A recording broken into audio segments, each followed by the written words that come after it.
కాంగ్రెస్ ప్రభుత్వంపై మాజీ మంత్రి కేటీఆర్ ఫైర్ అయ్యారు. ప్రజలను మోసం చేసి కాంగ్రెస్ అధికారంలోకి వచ్చిందన్న కేటీఆర్ 6 గ్యారెంటీలను పక్కన పెట్టి పాలన చేస్తున్నారని విమర్శించారు. గ్యారెంటీలపై ప్రశ్నిస్తే బూతులు తిడుతున్నారని మండిపడ్డారు. కేసీఆర్ను తిట్టడమే సీఎం రేవంత్ పనిగా పెట్టుకున్నారన్న కేటీఆర్ మున్సిపల్ ఎన్నికల్లో కాంగ్రెస్కు బుద్ధి చెప్పాలన్నారు. కామారెడ్డి జిల్లా బాన్సువాడ బిచ్కుందలో మున్సిపల్ ఎన్నికల ప్రచారంలో పాల్గొన్న కేటీఆర్ బాన్సువాడ ప్రజలను పోచారం శ్రీనివాసరెడ్డి మోసం చేశారని విమర్శించారు. ఎందుకు వేయాలి కాంగ్రెస్ కు ఓటు? నాకు ఒక్క కారణం చెప్పురు. మీరు ఇక్కడ ఉన్న వాళ్ళందరూ రైతు బిడ్డలే కదా. నేను ఒక్క మాట అడుగుతా, అడగకుండానే కేసీఆర్ రైతు బంధు ఇయ్యలేదా? ఎవరైనా అడిగిర్రా కేసీఆర్ ను?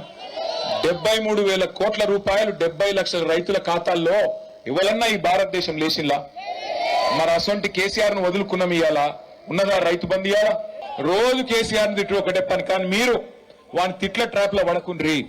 ఆడు తిట్టేది ఎందుకో నాకు తెలుసు. తిట్టాడు ఎందుకంటే మనం కూడా వాడిని తిట్టాలి. అసలు విషయం మర్చిపోవాలి. 6 గ్యారెంటీలు మర్చిపోవాలి, 420 హామీలు మర్చిపోవాలి, ప్రజలకు ఇచ్చినవన్నీ మరిపియాలి. అది లంగేశం. మనం మర్చిపోవద్దు. మనం మాత్రం అర్జునుడి కన్ను, ఆ అర్జునుడి గురి చిలుక కన్ను మీద ఎట్లయితుండేనో అట్లాగే మనం కూడా 6 గ్యారెంటీలు 420 హామీలు ఇచ్చేదాకా మీ ఎమ్మెల్యేను కాంగ్రెస్ పార్టీని ఉరికిచ్చి కొట్టాలి.